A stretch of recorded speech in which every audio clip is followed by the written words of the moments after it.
오늘 말씀은 우리 예수님이 십자가 고난 받기 위해서 예루살렘에 들어가시는 장면입니다. 예수님 마음을 여러분 한번 생각해 보셨나요? 우리가 살면서 나를 맞듣지 않아 하는 사람을 만나러 갈 때도 마음이 참 어려운데, 지금 살기가 등등해서 예수님 죽이라는 사람들이 기다리고 있는 이 예루살렘으로 들어가는 주님의 마음, 오늘 갑자기 머리를 감는데 그 주님의 마음이 자꾸 생각이 나더라고요. 주님의 마음은 어떠셨을까? 얼마나 그 마음이 쉽지 않으셨을까요? 오늘 말씀을 보면 그때 이제 예수님께서 그냥 예루살렘에 입성하지 아니하십니다. 오늘 말씀에 예루살렘 가까이 이르셨을 때 제자들에게 특별한 요구를 하나 하십니다. 어떤 요구였습니까? 맞은편 마을 둘러가서 묶여있는 나귀 새끼, 사람이 타본 적 없는 나귀 새끼를 풀어 끌고 오라라는 것입니다. 만일 누가 뭐 하는 거요? 라고 묻는다면 주님이 쓰신다 하라 라고 하면 보낼 것이다 라고 하셨습니다. 제자들이 예수님께서 시키신 대로 그대로 했더니 다 그대로 이루어졌습니다. 그래서 예수님께서 이제 나귀 새끼 타고 예루살렘에 입성하시게 된 것이지요. 이런 생각해 봅니다. 예수님 왜 나귀 새끼 타고 들어가셨을까? 그냥 들어가실 수도 있잖아요. 그냥 가실 수도 있는데 왜 그렇게 하신 걸까? 구약에 주님을 향한 예언이 그대로 성취되는 것을 이루시기 위해서다라고 생각해 볼 수가 있지요. 여러분, 스가랴 9장 9절에 이런 말씀이 있습니다. 시온에 따라 크게 기뻐할지어다, 예루살렘에 따라 즐거이 부를지어다. 보라, 내 왕이 내게 임하시나니 그는 공의로우시며 구원을 베푸시며 겸손하여서 나귀를 타시나니 나귀의 작은 것 곧 나귀 새끼니라. 메시아가 오셔서 그분이 나귀 새끼 타고 들어가신다라고 예언되어 있었습니다. 그 말씀이 그대로 실현되도록 하시기 위함이었을까? 온 세상을 구원하는 왕은 전쟁에서 승리한 왕처럼 개선할 때 백마 타고 들어가는 것이 아니라 평화의 왕으로 가장 겸손한 모습으로 들어가시는 것을 보여주기 위함이었을까? 이런 생각을 해봤는데 오늘 말씀을 묵상하다가 다른 의미가 있겠다라는 마음이 들었습니다. 이 사건을 통해서 한 가지 중요한 메시지를 주기를 원하셨구나 라는 마음이 들었습니다. 여러분, 오늘 말씀 속에 우리가 말씀을 쭉 여러 번 읽어보면 같은 사건이 계속된 것을 알 수 있습니다. 어떤 사건이 계속 반복됩니까? 철저한 순종의 사건입니다.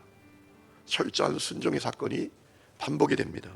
우선 제자들이 주님의 말씀에 순종했습니다. 이럴 수도 있습니다. 아니, 예수님 값을 치를 것도 주시지 않고 돈도 주시지 않고 아니 남의 나귀 새끼를 끌고 오라 하십니까? 이건 경우가 아니지 않습니까? 이렇게 하면 안 되는 것 아닙니까? 여러분, 제자들이 그렇게 할 수도 있잖아요. 그렇죠? 다른 의견을 좀 낼 수도 있잖아요. 그런데 제자들은 그냥 말씀하신 대로 순종합니다. 또 나귀 주인이 주님의 말씀에 순종합니다. 주님이 쓰신다라고 하니까 그저 보냅니다. 여러분 같으면 쉽겠습니까? 절대로 쉽지 않죠. 이 당시에 나귀 새끼는 재산 목록 가운데 아주 중요한 부분을 차지했을 겁니다. 이동수단이고 또 노동을 위해서 필요한 아주 중요한 수단이었습니다. 그냥 보낸다는 거, 이거 절대로 쉽지 않지요. 또 심지어 나귀조차도 주님의 말씀에 절대로 순종했습니다. 여러분, 예수님 태운 나귀는 사람을 한 번도 태워보지 않은 나귀 새끼였다라고 했습니다. 여러분, 이 몽골에서 이 말을 타는 사람은요, 말 길들이는 사람이 특별히 따로 있다 하더라고요. 사람을 태워보지 않은 말이 사람을 태워오는 것을 얼마나 어려워하는지 그것을 훈련시키는 사람이 따로 있답니다. 여러분, 이 한 번도 사람을 태워보지 않은 나귀가 그냥 예수님 태우고 들어가지 않습니까? 여러분, 오늘 말씀 속에 철저한 사건이 계속되고 있어요. 철저한 순종의 사건이었습니다. 사실 그 순종의 원조는 우리 예수님 아니십니까? 예수님이 전적으로 타락한 인간을 구원하기 위해서 철저하게 순종하셨지요. 바울이 빌립보서 2장에 그것을 증언하지 않습니까? 그는 근본 하나님의 본체시나 하나님과 동등됨을 취할 것으로 여기지 않으시고 오히려 자기를 비워 종의 형체를 가지사 사람들과 같이 되셨고 사람의 모양으로 나타나서 자기를 낮추시고 죽기까지 복종하셨으니 곧 십자가에 죽으심이라 라고 했습니다. 철저하게 주님은 순종하셨다라는 겁니다. 여러분, 이 말씀을 통해서 중요한 사실을 알 수 있습니다. 온 세상을 구원하는 하나님의 역사는 철저한 순종의 사건들로 이루어졌다라는 것입니다. 그것을 우리가 놓치지 말아야 합니다. 그렇다면 오늘 우리는 철저한 순종의 사람들입니까? 오늘 말씀 보면 예수님 예루살렘 입성하실 때 환영했던 사람들이 나옵니다. 호산나 호산나 외치면서 말이죠. 나뭇가지를 꺾어서 길에 펴고 자기 겉옷을 펴서 길에 펴고 주님을 맞이했던 사람들이 있었습니다. 여러분, 그들이 왜 그렇게 예수님 맞이했나요? 자기들의 요구 조건이 있었기 때문입니다. 자기들의 요청사항이 있었기 때문입니다. 자기들을 구원해 줄 거라고 생각했기 때문입니다. 어떤 구원입니까? 로마의 압제에서. 그래서 다윗의 나라요 라고 외쳤던 겁니다. 예수님이 이스라엘 역사 가운데 가장 강대한 역사를 이루었던 그 다윗 시대를 이룰 거다. 저 로마를 다 쫓아내고 이 민족을 다윗 시대처럼 강성하게 할 거다. 우리를 모든 압제에서 해방시킬 거다. 이런 요청사항이 있었기 때문에 그들이 예수님을 호산나 호산나 우리를 구원하소서 구원하소서 라고 외쳤던 거예요. 여러분, 그들은 예수님께 요구사항이 참 많았지만 순종해야 한다고는 생각하지 않았죠. 그들은 금방 어떤 사람들로 변합니까? 바라바 놔주고 예수님 십자가에 못 박으라고 외치는 사람들이 되었지 않습니까? 오늘 우리의 모습은 그와 같지 않습니까? 주님께 철저한 순종은 별로 없고 요구 조건만 많은 모습이 우리의 모습이 아닙니까? 여러분은 주님께서 여러분을 원하실 때 아멘 주님 내가 여기 있습니다 라고 할 수 있는 분들이십니까? 주님께서 여러분의 것을 요구하실 때 주님 그렇습니다 라고 할 수 있는 분들이십니까? 여러분, 순종이 왜 어렵습니까? 순종이 왜 어렵습니까? 나의 주권을 내려놓는 것이 절대로 쉽지 않습니다. 나의 권리, 나의 주장, 나의 자아, 이거 내려놓는 것이 진짜 쉽지 않지 않습니까? 제가 전에 사역했던 교회에 권사님 두 분이 앙숙입니다.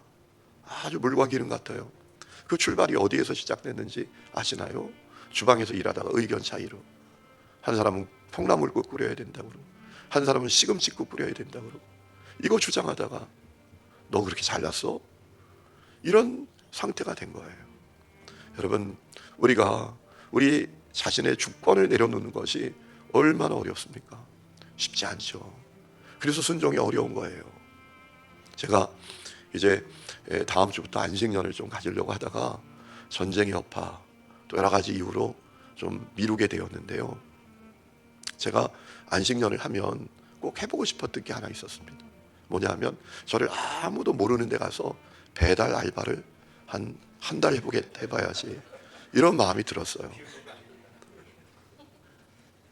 왜 그런 마음을 가졌는가 하면 제가 담임 목사가 되어서 계속 리더십을 발휘하는 입장이 되다 보니까 순종의 훈련이 안 되는 거예요. 여러분, 참 순종이 어렵지 않습니까? 어제도 이제 우리 교단에서 전도 운동을 하게 되었어요. 제가 전도운동 본부장을 맡게 되었는데 연회 때 그 홍보 영상을 급하게 만들었어요. 그랬더니 한 연회에서 태클을 걸어왔어요. 아니 참 한 1초 상간에 휙 하고 지나는 장면인데 그 동영상 가운데 어떤 장면이 나오는가 하면 높은 교회 종탑이 있고 그 구석에 성조기가 펄럭이는 장면이 있어요. 근데 그걸 어떻게 그렇게 눈인지 몽골 민족의 후손인지 1초 만에 지나가는 그 장면을 그걸 보고 왜 영상에 성조기가 나오냐. 사상적으로 좀 문제가 있는 분이에요. 내가 보니까. 그렇지 않으면 그게 뭐 그렇게 문제가 되겠습니까? 그래서 어제 좀 마음이 어렵더라고요. 다 목회하는 분들이에요. 이제 90년대 학번 후배 목사님들이 저를 돕겠다고 그냥 아무 대가도 받지 않고 최선을 다해서 뭐 브로셔도 준비하고 영상도 준비하고 그랬는데 태클을 걸어왔어요. 영상 못 틀어준다고. 왜? 거기 성적이 나온다고. 진짜 마음이 어렵더라고요. 왜 그런가 봤더니 나한테 순종이 어렵구나 이런 마음이 들더라고요.